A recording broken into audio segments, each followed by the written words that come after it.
طاہر صاحب، پہلے تو آپ کو سلوٹ کرتا ہوں میں، جس طرح سے آپ اہل بیت کا کیس لڑ رہے ہیں اور جس طرح عمریوں کی اور ان کی آپ دوڑیں لگواتے ہیں، تو ماشاءاللہ آپ کو اس کے لیے اپریسیشن کی بہت آپ کی تعریف کریں، جتنی بھی کریں کم ہے، کیونکہ جو آپ کیس لڑ رہے ہیں ماشاءاللہ یہ اہل بیت کا کیس ہے اور آپ کو انشاءاللہ اس کا اجر ملے گا.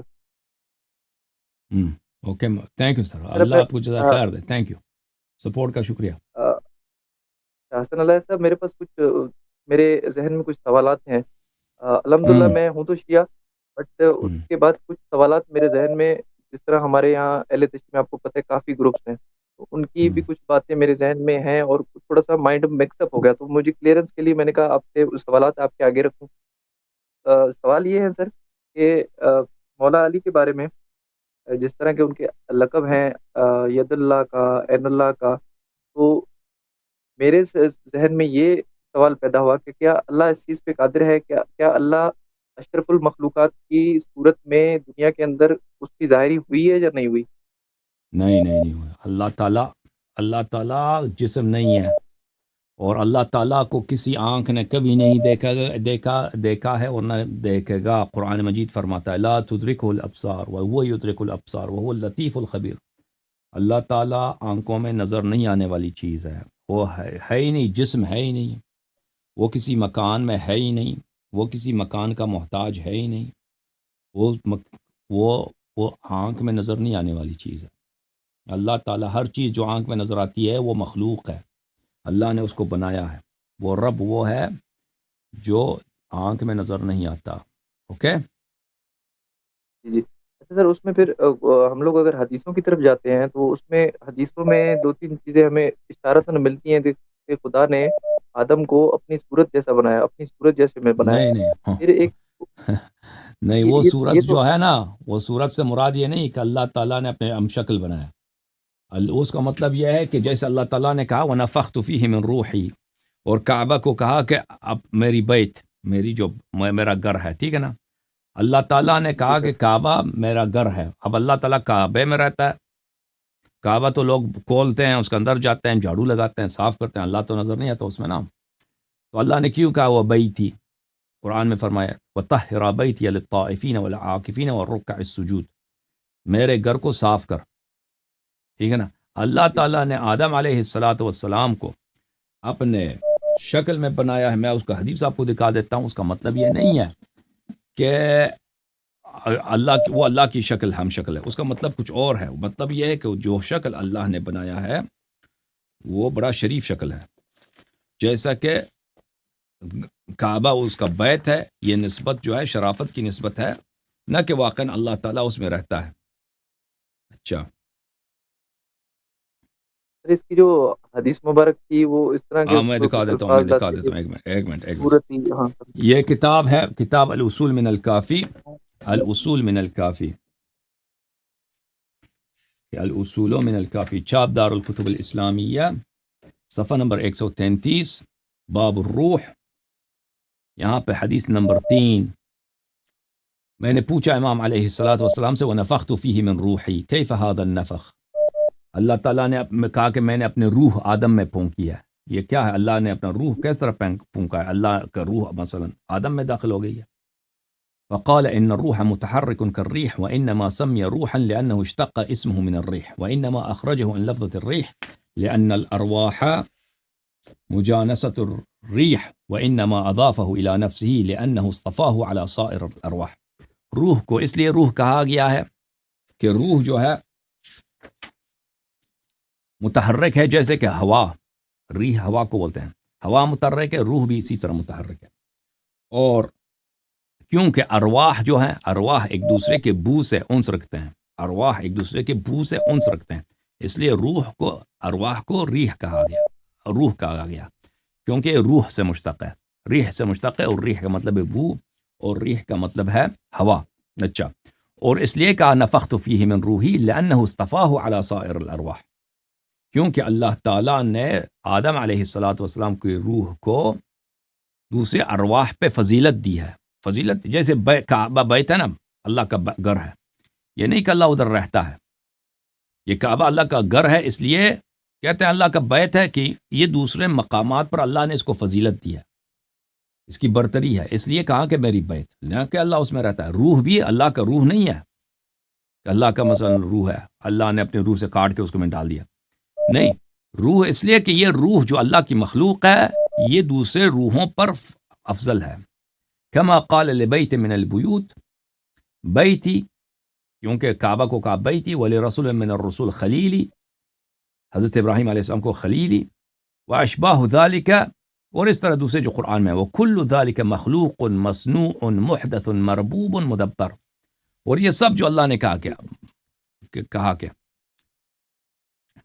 مخلوق ہے کہ روحی و بیتی و خلیلی، یہ سب کے سب کیا ہیں؟ یہ سب اللہ کے مخلوقات ہیں، اللہ کے ارادے کے میں داخل ہیں، یہ اللہ کے وجود سے کٹ کے باہر نہیں آئے۔ جی ہاں سر، بعض مقامات پہ دیکھیں قرآن میں آیت ہے کہ میں نے انسان کو فار ایگزامپل اپنے دونوں ہاتھوں سے بنایا، وہاں پہ بھی ایک اشارہ ملتا ہے انسانی جسم کی طرف، دونوں کو فار ہاتھوں سے ایگزامپل ملایا ہے، وہ حدیث شریف میں ہے کہ دونوں ہاتھوں سے مراد میرے قدرت اور میری نعمت ہے، قدرت اور نعمت۔ پھر سر پنڈلیوں کا بھی ذکر ہے، اللہ کی پنڈلیاں بھی اس میں، وہ کہہ رہے پنڈلیاں پنڈلیاں اللہ بھی کی ہے، پنڈلی پھر نہیں، ہاتھ، وہ اللہ کی پنڈلی نہیں ہو، بلے وہ آپ کی پنڈلی ہے۔ یوم یکشف عن الساق، یعنی انسان جو ہے نا، انسان جب انسان پرانے زمانے میں عرب کو اگر خوف ہوتا تھا نا، عربوں کو اگر خوف ہوتا تھا، کوئی ایسی اہم بات ہوتی تھی، تو وہ اپنا جو ان کا جو دھوتی ہوتا تھا اس کو تھوڑا سا اٹھاتے تھے۔ یہ کس بات کی دلیل ہے؟ اس بات کی ہے کہ یہاں پہ کوئی خوف کی بات ہے، کوئی ایکسائٹمنٹ ہے، کوئی ڈرنے کی بات ہے۔ قیامت کے دن ڈر کی بات ہے، وہاں پہ خوف کی بات ہے۔ وَيُكْشَفُ عَنِ السَّاقِ، لوگ اپنے کیا کرتے ہیں؟ اپنے پنڈلیوں کو مکشوف کرتے ہیں، اپنا جو ان کا جو ازار ہے اس کو اوپر اٹھاتے ہیں، نہیں کہ واقعاً ازار اوپر اٹھاتے ہیں، یہ ایک اصطلاح ہے، یعنی لوگوں کو بڑا ڈر ہوتا ہے۔ تو یہ اللہ کی پنڈلی نہیں ہے، قرآن میں کہیں نہیں کہ اللہ کی پنڈلی ہے، کہا کہ پنڈلی نظر آئے گی، پنڈلی اوپر مکشوف ہوگی، پنڈلی مکشوف ہوگی، یعنی لوگوں کو ڈر ہوگا، لوگوں کو خوف ہوگا، نہ یہ کہ اللہ تعالیٰ اپنا پنڈلی نکالے گا، وہاں اس کی پنڈلی ہے ہی نہیں۔ اوکے سر میں نے ایک عالم سے جب میری اس بارے میں گفتگو ہوئی تھی، تو اس نے مجھے بولا کہ اشرف المخلوقات کا جو مقصد ہے، اور آدم علیہ السلام کو جو سجدہ کیا گیا، اس سجدے کے پیچھے یہی راز تھا، جب اللہ نے بولا کہ اس میں میں اپنی روح پھونک رہا ہوں، وہ اللہ کی کوئی نہ کوئی صفتیں ان بندوں میں ظاہر ہوئی ہیں، اس کی ایکسپلینیشن یہ تھی۔ اللہ کی صفت، اس نے مجھے اللہ کی بولا صفت کسی بندے میں ظاہر نہیں ہوتی۔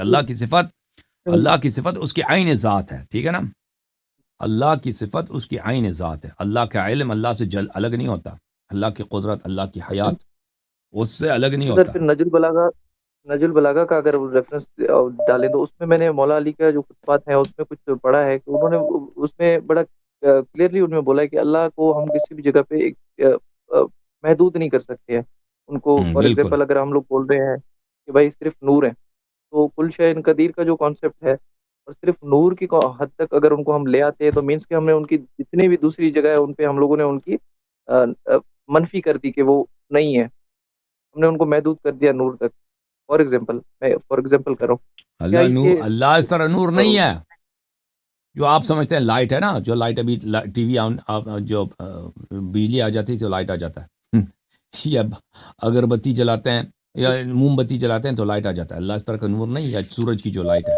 اللہ نور ہے، یعنی ہادی ہے، ہدایت دیتا ہے، فزیکل نور نہیں ہے اللہ تعالیٰ۔ سر کسی حدیث مبارک میں جہاں فار ایگزامپل اللہ کے حوالے سے محمد صلی اللہ علیہ وسلم کا جو معراج تھا، جہاں اہل بیت اکرام جتنا بھی ہے میں اللہ کو مطلب کس کانسیپٹ میں بیان کیا گیا، اگر آپ میری رہنمائی فرما دیں، مطلب اللہ کو ہم لوگ کس لیول پہ جا کے سوچیں کہ مطلب کیسے ہیں، وہ کیا سوچ سکتے ہیں ان کے بارے میں؟ اللہ تعالیٰ کوئی چیز جو آپ کے ذہن میں آتا ہے نا وہ اللہ نہیں ہے، اللہ تعالیٰ ذہن میں نہیں آتا، بس اتنا آ جاتا ہے انسان کے ذہن میں کہ اس عالم کا ایک مخلوق ہے، وہ وحدہ لا شریک ہے، وہ ہر چیز پہ قادر ہے، لیکن وہ کس طرح ہے وہ انسان کے ذہن میں نہیں آتا۔ وہ اللہ تعالیٰ آپ کے ذہن میں کبھی جو بھی آپ کے ذہن میں آئے گا وہ آپ کی ذہن کی مخلوق ہوگی، وہ اللہ نہیں ہوگا۔ اللہ کون ہے؟ اللہ اس عالم کا خالق ہے، اللہ کسی کے ذہن میں نہیں آتا، اللہ ایک جگہ میں سما نہیں جاتا، اللہ ہمارے قریب ہے، نہ اس طرح کہ وہ ہمارے بالکل فزیکلی ساتھ ہو، اللہ ہم سے دور ہے، نہ اس طرح کہ یہاں یہ جگہ جو ہے اللہ سے بھلے یہاں سے اللہ تعالیٰ دور گئے ہیں. اللہ تعالیٰ یہ سب جسمانی چیزوں کے صفات ہیں. جو فزیکل چیز ہے نا، جسم فزیکل طبیعی جو چیزیں ہیں، میں ہوں، آپ ہیں، قلم ہے، کاغذ ہے، دیوار ہے، گر ہے، پہاڑ ہے، پتھر ہے، یہ چیزیں بھلے ان کو آپ دیکھتے ہیں، یہ ایک جگہ پہ ہوتی ہیں، پھر دوسری جگہ چلی جاتی ہیں، بڑی ہوتی ہیں، چھوٹی ہوتی ہیں، ٹھیک ہے نا. اللہ تعالیٰ اس طرح نہیں ہے. اللہ تعالیٰ میں کسی قسم کی تغیر نہیں ہے. اللہ تعالیٰ کبھی چینج نہیں ہوتا. بس وہی ہے جو اللہ تعالیٰ نے خود اپنے صفات کو بیان کیا ہے. خالق زمین و قرآن کی آسمان ہے، وحدہ لا شریک ہے، کسی مکان کا محتاج نہیں ہے، وہ ہر مکان کا خالق وہ ہے. دنیا نہیں تھا، اللہ نے دنیا کو بنایا. مکان نہیں تھا، اللہ نے مکان کو بنایا. ٹھیک ہے نا. کوئی نہیں تھا، اللہ نے سب کو بنایا. اللہ تعالیٰ وہ ہے کہ وہ ہر چیز سے منفرد ہے. اس جیسا کوئی چیز نہیں ہے، اس جیسا کوئی نہیں ہے. اللہ تعالیٰ اس ہر طرح کی چیز سے کچھ روایت منفرد ہے. آتی ہیں کہ اس طرح کی کچھ جی روایت آتی ہیں کہ نبی اکرم صلی اللہ علیہ وسلم کا اور مولا علی کا جو نور ہے وہ اللہ نے اپنے نور میں سے 1400 سال آدم کی تخلیق سے پہلے ہاں، بنا وہ لیا تھا. اپنے نور سے بنایا وہ نا، یا اس کا مطلب یہ نہیں ہے، مطلب یہ نہیں کہ اللہ تعالیٰ خود نور ہے، لائٹ ہے. تو اس کا اللہ تعالیٰ لائٹ نہیں، اللہ تعالیٰ جو نور ہے وہ یعنی ہادی ہے.